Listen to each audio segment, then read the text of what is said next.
Hello and welcome to Bondcast, our podcast series where we discuss the latest themes and events shaping rates markets.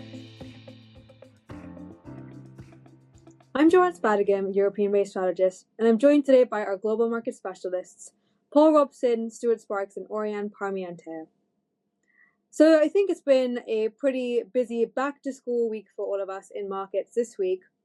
And the market certainly does have a very similar feel to it. We've had a pretty sizable move in markets this week without too much new information, a fairly significant steepening in the curve in the UK and the euro area, driven by some fiscal concerns. We've come back around a little bit now, though, so maybe it's worth starting here first with you, Paul.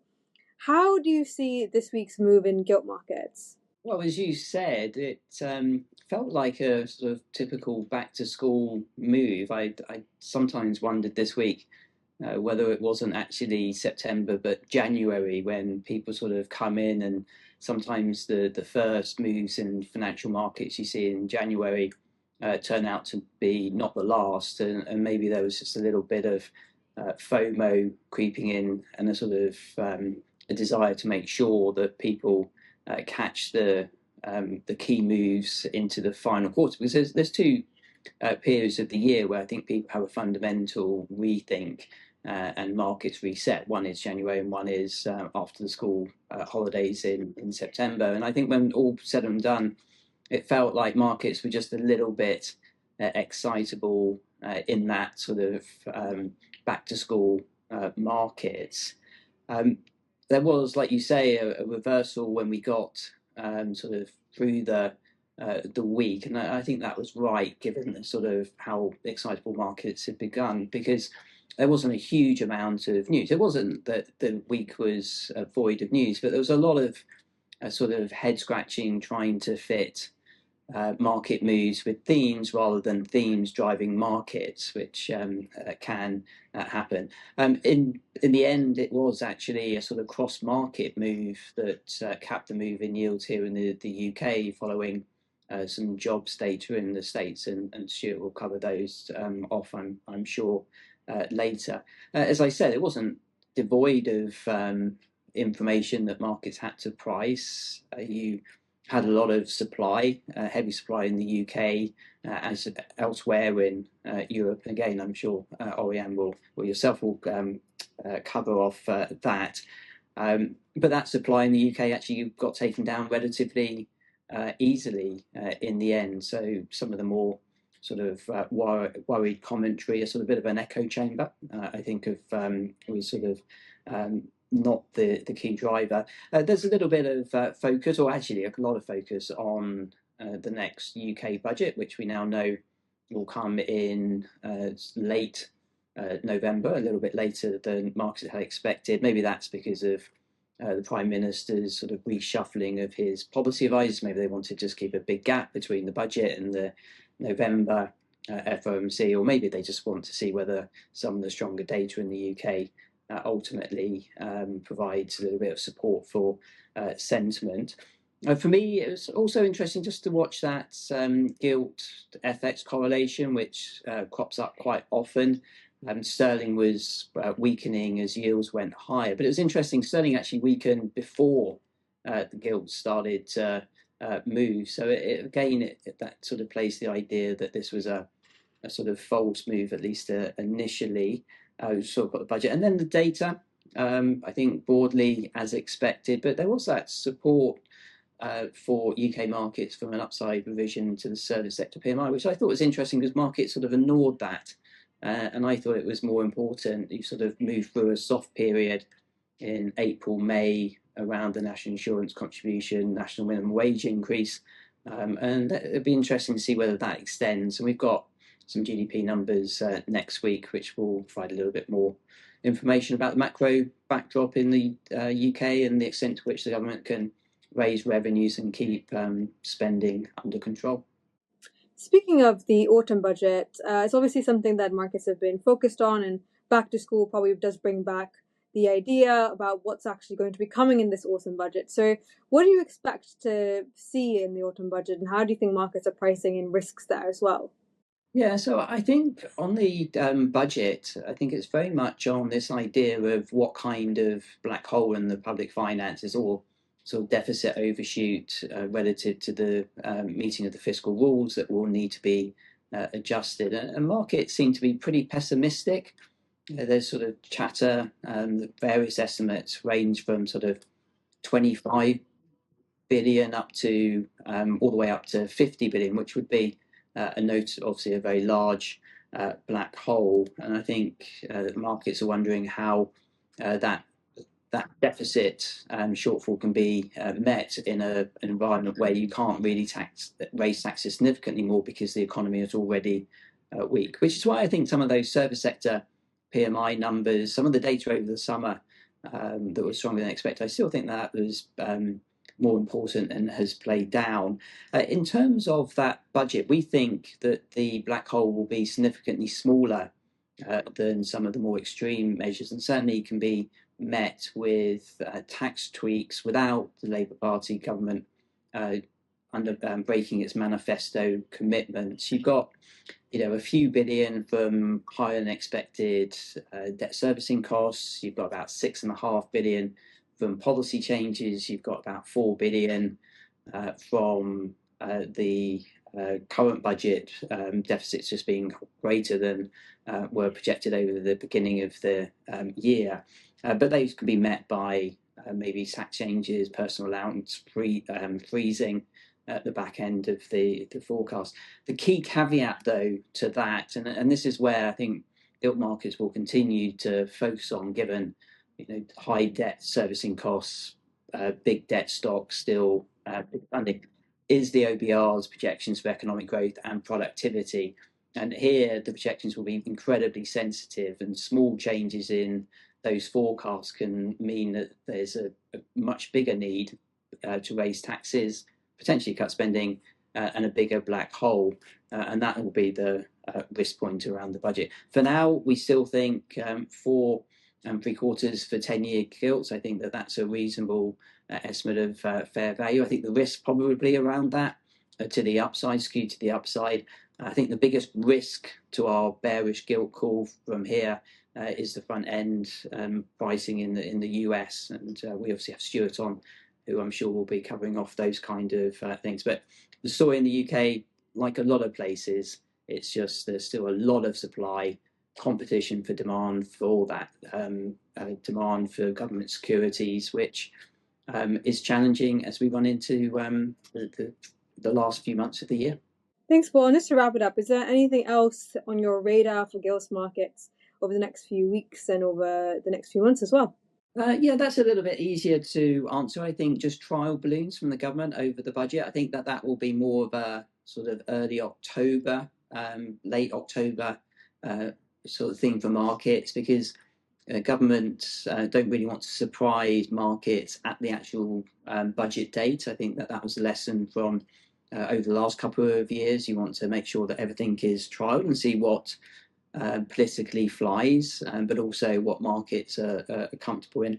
We've got economic data. It's always about the economic data, and we do have a key data week. We've got employment, we've got inflation numbers we'll be watching. We've also got GDP data as well. And again, it will be interesting to see whether we get that still stronger growth, but stronger inflation, or whether that sort of stagflation narrative moves, because that will ultimately help drive the amount of capital inflows, support for gilt markets and UK markets if the growth inflation balance shifts. And that'll be what I'll be focusing on over the next couple of weeks. Great, thanks, Paul.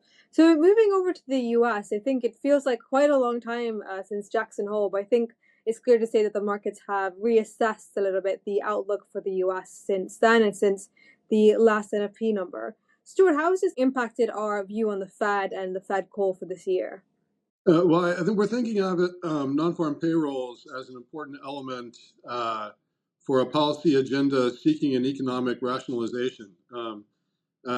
Interestingly, our colleagues in economics changed their Fed call for 3 rate cuts, which gets them back to the top end of the neutral range between now and March in a quarterly fashion, but they haven't changed their economic forecasts materially, if at all.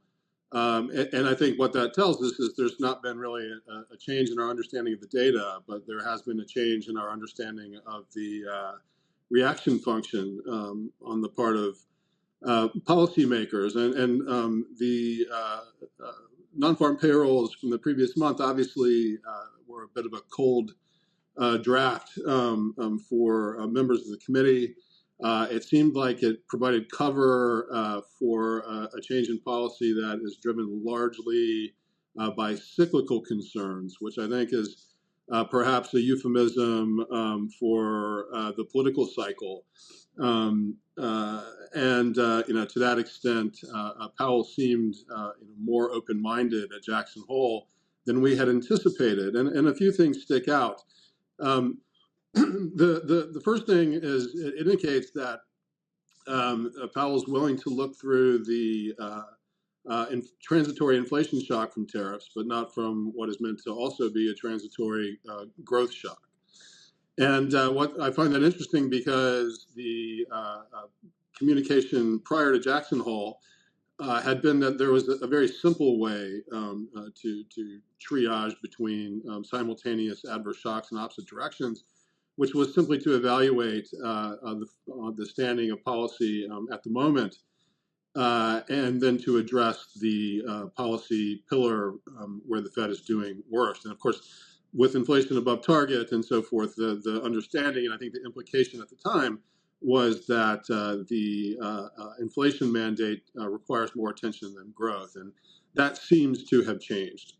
What I could say on the basis of the data is that there is, I think, a weak-ish cyclical argument for proceeding towards neutral. And I would, again, put the top end of neutral at about 3.5. Waller yesterday spoke to perhaps a lower level of neutral, something like 3%. But I think the rationale on the part of the Fed has to be that, well, we're modestly or moderately restrictive.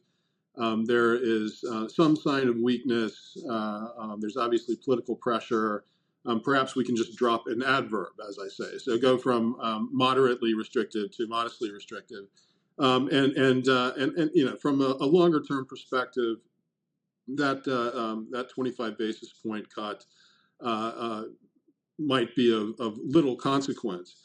We are concerned, however, about a contour of risk, which is to the extent that we have a transitory growth shock and then policy is rejiggered for cyclical reasons in response to that transitory growth shock, it might actually leave the Fed running afoul of a cyclical recovery, meaning a dissipation of the transitory shock, and then the influence of other fundamentals, which are far more stimulative. And I've talked about these before.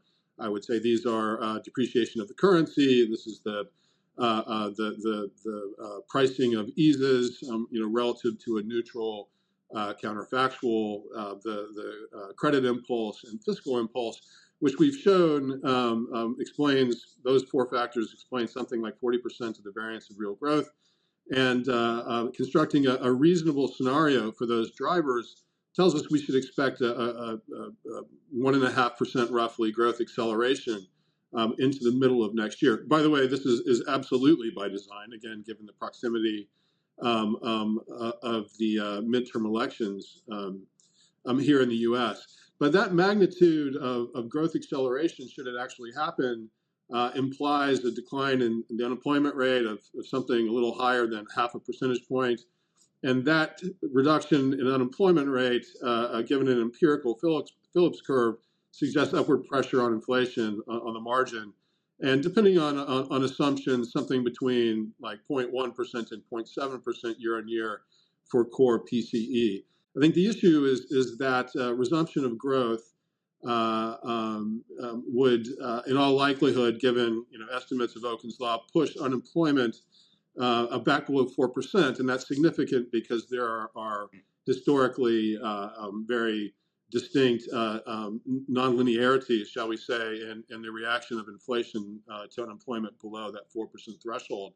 And that is not our point growth forecast, but it's more a summary of the balance of risk. So the short-term risk is running afoul of the cycle, and the time it would take to ascertain and then tame that sort of inflation mistake takes us really close to what will be the peak of the rear guard of retirement for the baby boomer generation, and that's significant because at retirement, two things change. Obviously, those older workers leave the labor force, so there is an issue with labor supply, and then secondarily there is a change, a meaningful change in savings behavior.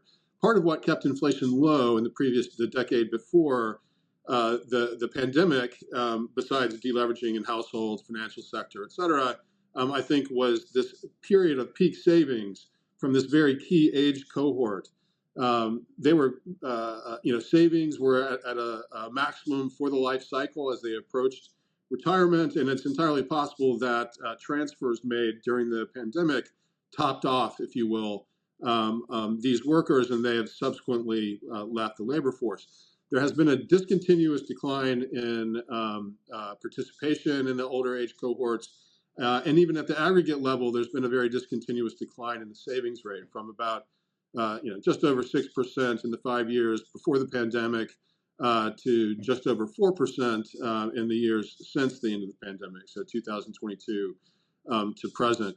And so we think that the risk that the Fed is running afoul cyclically, again, as the trend turns more negative.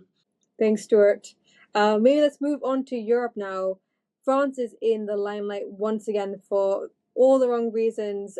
So, Oriane, can you tell us a bit more about what you're expecting for OATs and what you're expecting from the no confidence vote that's due on Monday? Sure. It's been a long-standing base case scenario that the Bayrou administration would, struggle to withstand the budget season and would fall at some point during either Q3 or Q4 this year. Clearly, France has been on, everybody's radar, and we're expecting that passing the budget this year would be no less challenging than it was last year, given the needs for fiscal consolidation and the fact that the parliament is very much fragmented. Of course, PM Bayrou's decision has, his decision to call for a vote of confidence took the market by surprise, which with I think most expecting perhaps the budget season to kick off a few weeks later. Importantly, the difficulty of this budget exercise this year is compounded by the fact that we have a local election in 2026 and a presidential election scheduled for 2027. So it means that the opposition is unlikely to prove, particularly cooperative with the current government. So on Monday, we have a vote of confidence, which will be held on the fiscal plans that were presented earlier during the summer by PM Bayrou, and which penciled in deficit cuts of 44 billion euros through tax rises and spending reduction. And that will determine whether PM Bayrou stays prime minister or not. At this stage, it is quite consensus amongst political observers that the current government will collapse, given the main parties from the opposition have either said they will vote against or abstain from voting. So unless Bayrou forms a last-minute alliance with, say, the Socialist Party, his government seems destined to collapse, and I have assigned a 95% probability for that scenario. Now, if Bayrou's government falls next week, I would expect the spread of seniority against bonds to widen, although I think that the underperformance of French bonds would probably be contained given market valuations, arguably already reflect the collapse, the risk of a collapse of the current government. There's been a pretty, sizable move already in the past 10 days, and French spread are close to 80 basis points against bunds as we speak, which is, only about 10 basis points under the widest levels seen at the peak of political uncertainty last year. So I wouldn't expect them to materially widen from here, unless, of course, if a new snap parliamentary election becomes increasingly likely. Even in the lower probability scenario where Beirut survives this vote of confidence on Monday, I think it wouldn't mean that we are out of the woods yet. I would still expect a very complicated budget season, again, just like last year. The government could, of course, fall at a later stage, and I would expect, French bond to rally on the news, but I think that the move would likely only be temporary. So I think that risks are, asymmetric here. Markets are, left with a stronger probability of getting a scenario where OAT's spread widen rather than tighten. And even under the scenarios where OAT tightens, I think it might be to a higher fair value than previously implied. So I'm still comfortable with our long-held target for 10-year OAT spreads to reach 85, 90 basis points in Q3, Q4 this year. We've seen spreads widen out a bit based on OAT risk. Do you still see this as idiosyncratic, or do you think it could be a bit more systemic this time around? Yeah, I mean, I still think we are very much in a scenario where contagion to other countries is unlikely at this stage. Even if, as you said, the widening of French bonds has meant that other country spreads like Italy or even surprise and agency spreads like EU have been under some pressure too. But political risk at this stage, I think, is unlikely to have spillover effects to, other countries. But markets have, of course, not just repriced for political risks, but also for, budget cuts being lower than those penciled in by the fiscal plan announced by PM Beru back in July. And I think, again, here the impact is quite naturally on the perception of French debt. And I think on that note, and quite importantly, most of the, parties have agreed that at least some form of fiscal consolidation is needed in France, which I think should, put a cap on the underperformance of OATs. For instance, the Socialist Party has, they also agree on the need for a reduction in the deficit, but they have suggested a slower pace than the government. They would be targeting a 5% deficit by the end of 2026, which compares with, Beru's goals of 4.6%. And they also have, proposed an extra 3 years to meet the EU's 3% target. But I think it's, a wide consensus amongst, most of the parties that some form of fiscal consolidation will be needed in the coming years. And lastly, on France, we do have a rating review coming from Fitch on the 12th of September. What are you expecting there in terms of Fitch's review, but also more generally in terms of rating reviews for this year for France? Yeah, sure. So yes, so Fitch will review France on the 12th. And I think that the probability of them downgrading France to single A is perhaps, around 30-40%. So not my base case scenario. I think, rating agency would rather wait and see perhaps what is the government in place, what is the budget, what the budget for next year looks like before taking action. And the 12th of September is perhaps, a little bit too soon for that. We have also S&P reviewing France in November. Just in terms of timing, might be perhaps a better candidate to downgrade France to single A if there is a downgrade happening as soon as this year. Whereas I think Moody's could well downgrade their outlook to negative in October, aligning to the other two agencies. But I think it's important to say market reactions to rating agencies, action have tended to be quite muted recently. Markets are usually quicker to price risk generally. So I would say that the themes that lead to rating agencies downgrade are generally well understood beforehand, which generally limits the underperformance or the performance on the day, I would say, of the following the days of the rating reviews. And arguably, it can be said that French valuation already reflect a downgrade to single A. So I would expect that this should again put some cap of on the underperformance of OATs. Right, Joanne, we have the ECB meeting next week. What do you expect here? So I'll keep it short and sweet for the ECB meeting next week, but I think that essentially no cut is priced in for next week's meeting. And given the message we had from Lagarde both in June and July, the market has priced out pretty significantly the level of cuts expected for this year. So only around 8 basis points is left in for this year.